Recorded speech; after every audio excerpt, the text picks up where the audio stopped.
साथियों नमस्कार। कल 8 मार्च 2026 है।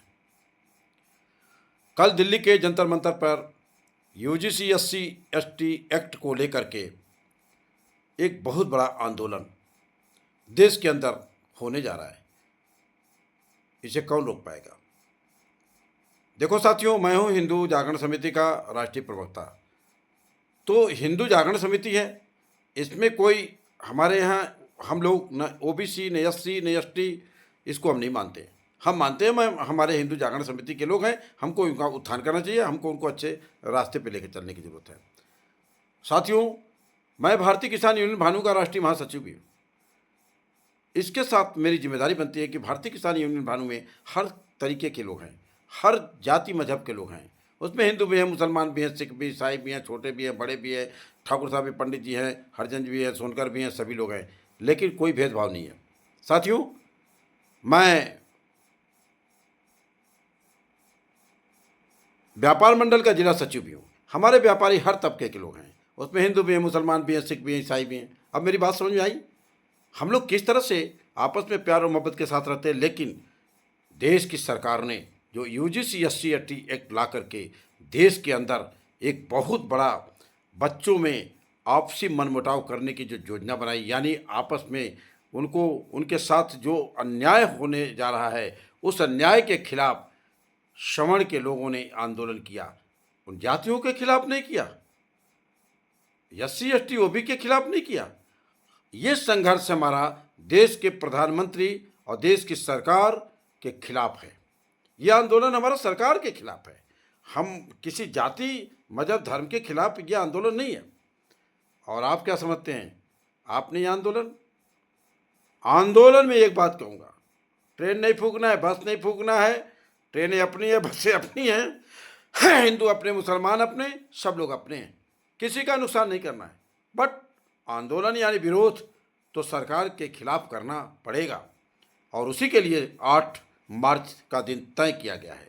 साथियों, देश में इंदिरा गांधी की सरकार थी।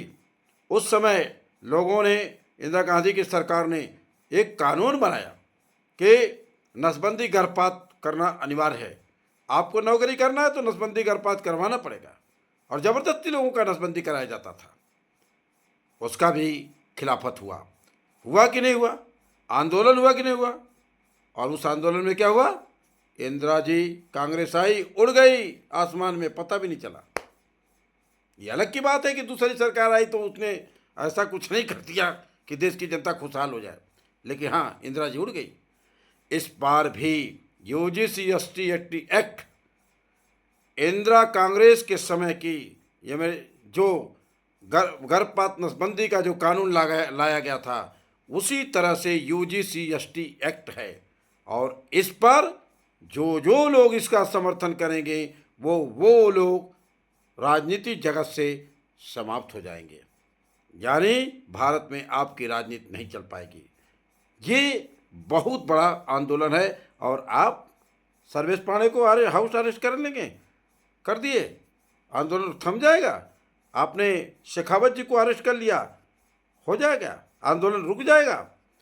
अरे गिने चुने लोगों को आपने अरेस्ट कर लिया, ये लीडर हैं, इन्होंने हजारों लाखों लोगों को लीडर बना दिया है। हजारों सर्वेश पांडे बना दिया सर्वेश पांडे ने, हजारों की तादाद में शेखावत जी ने शेखावत बना दिया, हजारों की तादाद में ये हमारे जो परशुराम सेना के अध्यक्ष हैं इन्होंने बना दिया, वो हमारे जो स्वामी जी हैं हजारों की तादाद में अपने जैसे स्वामी जी बना दिया। कैसे आप उस प्रोटेस्ट को रोक सकते हैं? आंदोलन ये नहीं है, ये भारत सरकार को चेतावनी है कि आप गलत कार्य को न करें, सही दिशा में देश की जनता को ले चलने का काम करें। अगर नहीं ले चलेंगे तो ये देश की जनता आपको जहाँ से आप आए थे हाशिए पे ला के खड़ा कर देगी।